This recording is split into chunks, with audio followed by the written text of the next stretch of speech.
Hi, in this episode I'm going to repeat my presentation from the Swiss QGIS User Group online conference.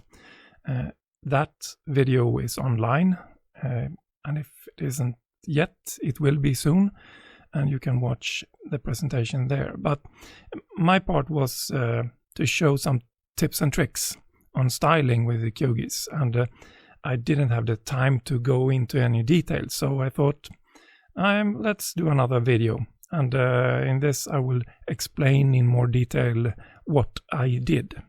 So first of all, I used QGIS for my presentation, and I created some bookmarks for the map. So if I zoom out, you will see some areas that are bookmarked.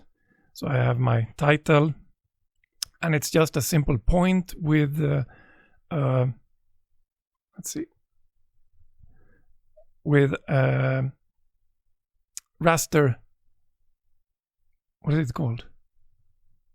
Raster image markers. And each raster image mark is just a slide. So nothing fancy. But it made it possible to use QGIS as a presentation tool as well. And then I could just jump to my first example, which were points. And I talked about the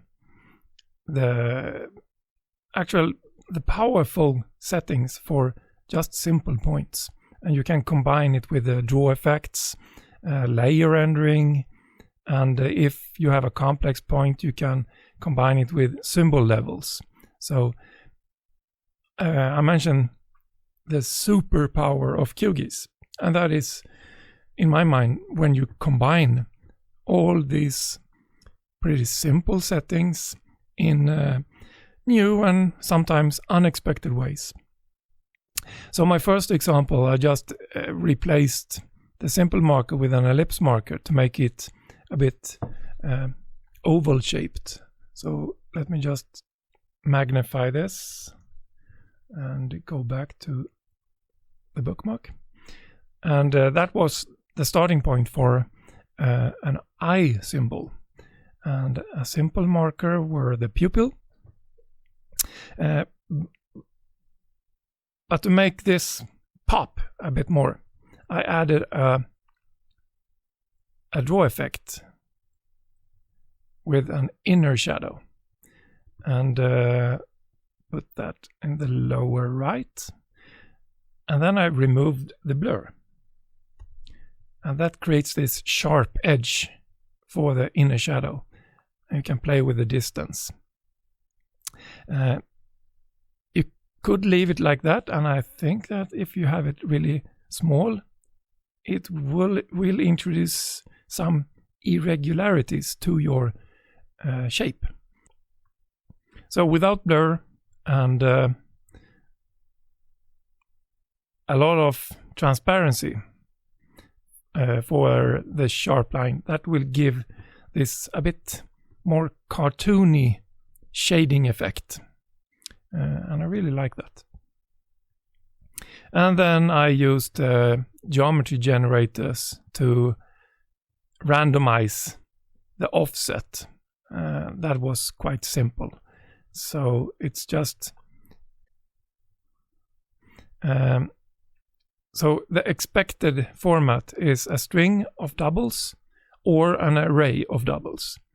So instead of converting it to string, I just create an array with an array function, and then it takes two values, one that is randomized between -2 and +2, and random on the y-axis a bit bigger.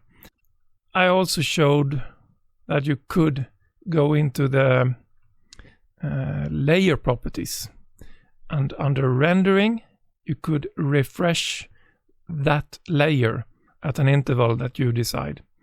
So you could do it really fast if you want to, but I'm not sure when you would like it to be like this.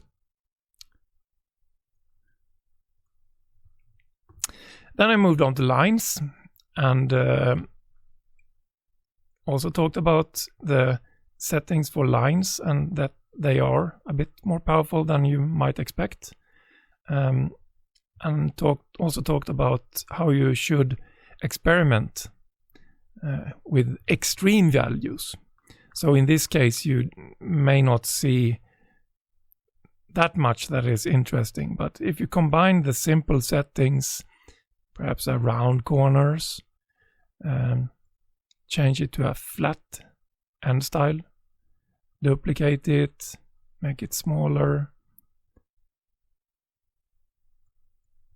like that, and the end style for that one could be round to stick out, and then you could add maybe symbol levels, for instance, to make this nice. So you have a lot of options even with the simple styling. I then moved on to geometry generator. So the first geometry generator excuse me, is just a smooth function. Let me make this bigger. It just smooths the geometry by 1, so it becomes a bit more smooth. If I increase this to 2, it's even smoother. 4, 3, 4, and so on. What this does actually is that it adds vertices, and I can work with that. If I activate a vertex marker on every vertex, you can see how much vertices there are. And if I increase the value for smooth, the number of vertices increase as well. Another thing that is interesting is that at the end of the lines, they are not that dense, and they are more concentrated elsewhere on the line. So the further away from the ends, the more or the denser the vertices. And that can be used in other ways. So here I have a geometry generator that is really smooth, but instead of using that to show a really, really smooth line, I send that geometry with the additional vertices to another geometry generator.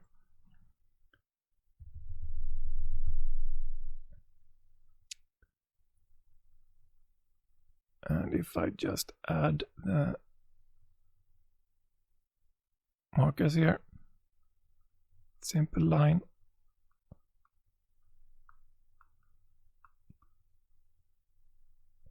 so what happens in this second geometry generator is that, don't start at the top, you start here with the geometry.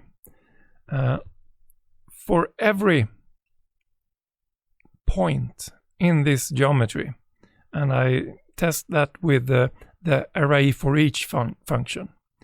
So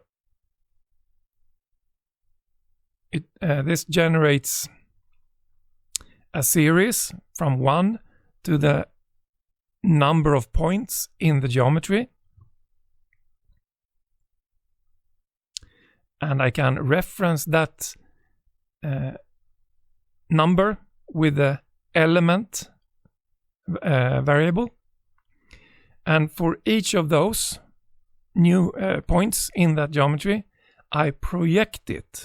And that is actually move it at a random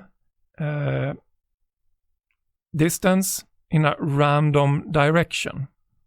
So each of the geometry points are moved randomly. And since they are really dense, they will start to overlap. But I keep the order of the random points and reassemble them into a new line. And that makes this really chaotic line. So if I show the entire expression, I make a line based on the points in the previously smoothed geometry. And for each of those points, I project them in a random distance and random direction, and then reassemble them.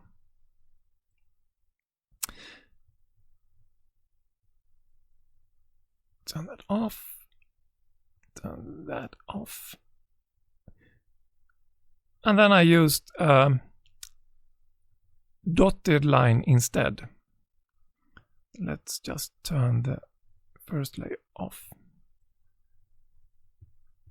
And this in itself is not what was interesting. The interesting part came when I zoomed out, because then I thought this was a quite interesting style for a line.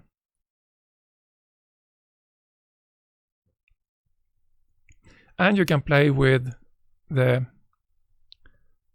dotted line thickness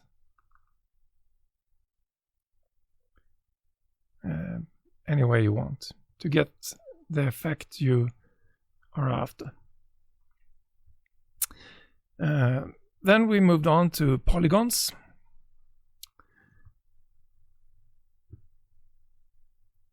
And essentially, I played a lot more with geometry generators. So I added a marker line that was really, really dense.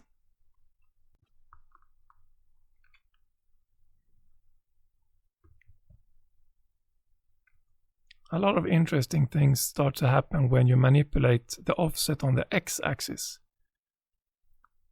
And if you keep it subtle, I find this really cool. But if you exaggerate, the illusion goes away.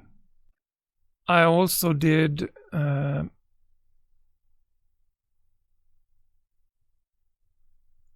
this offset with a data-defined override.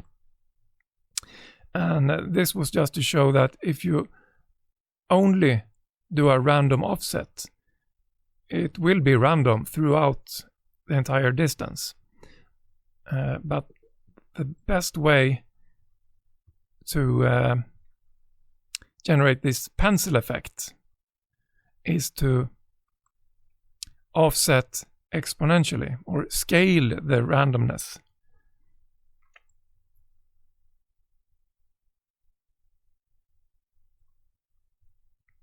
So here, can I zoom? Yep.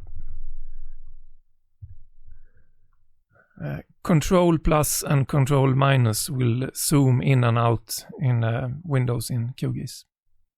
So here again, I create the expected array, and x offset is 0. I don't want the values to move along the axis, just perpendicular to it. And I scale from 0 to a positive value, so it's inward. The value is random, and then the domain min, domain max is 0 to 7, and then the scale range is 0 to 7. And the exponent value is 6, and that's quite high. So if I change that to 3, there will be more points towards the interior. Then I did more experimentation with the geometry generators just to show that you can do a lot with them. And you are not limited to just simple things. You can do intersections. You can translate it much the same way as I projected points. You can translate geometry in a, let's see, open this, translate.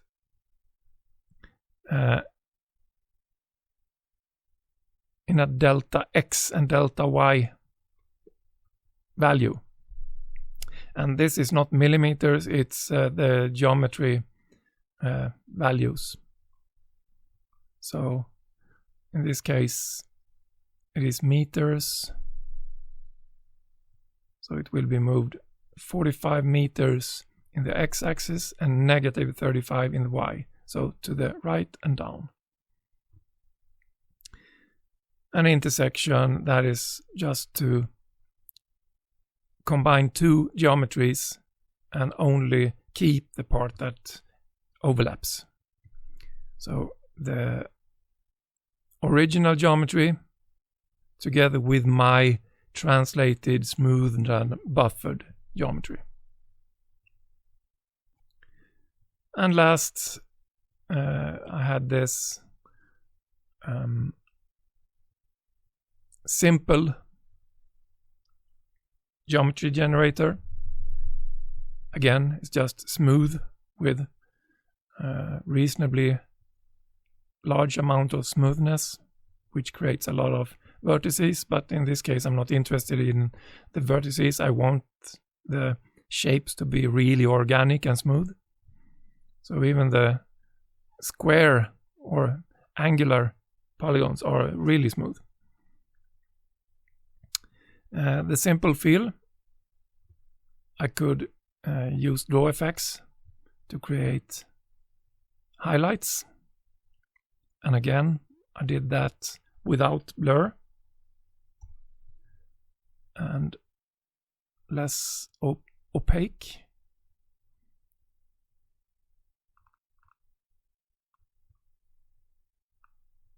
Like that. And I also used a geometry generator to bring some highlight to the shapes. And that is just another smooth, simplify, buffer with a negative value. So the original geometry, that is this geometry that came from the previous geometry generator, buffer that negative 50 meters, and then I simplify it by a factor of 20, which is a lot, and then I smoothed that because that will create a lot of angles. Can see if I can show you that.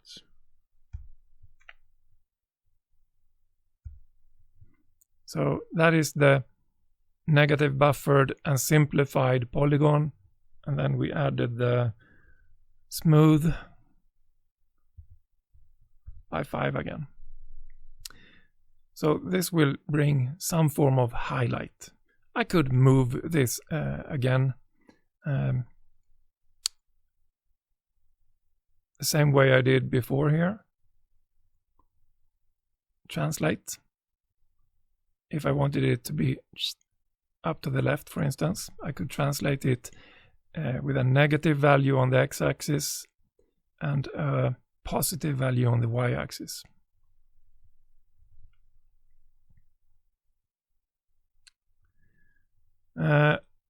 I could add an outline. Oops.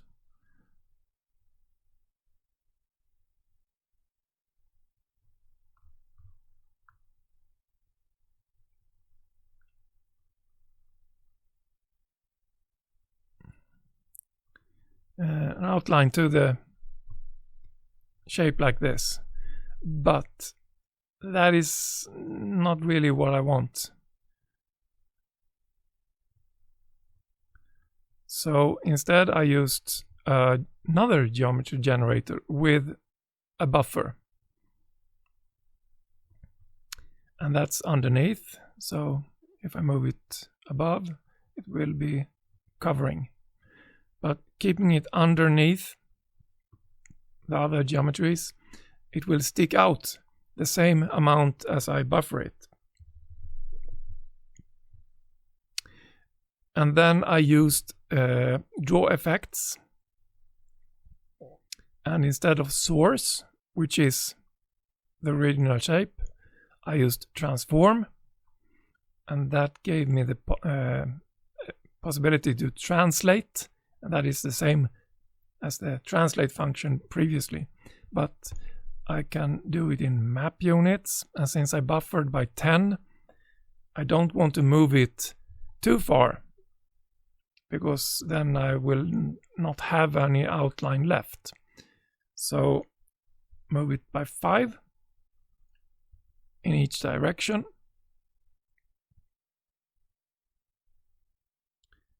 And that will give me an irregular outline for my shapes.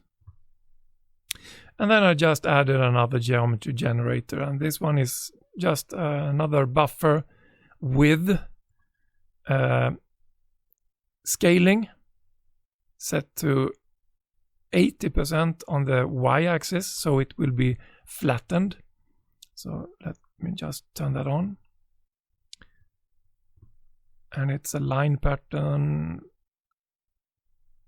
So let's just add something so you can see it.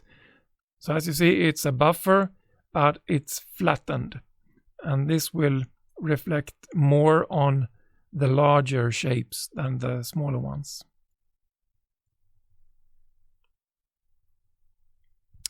And the line style here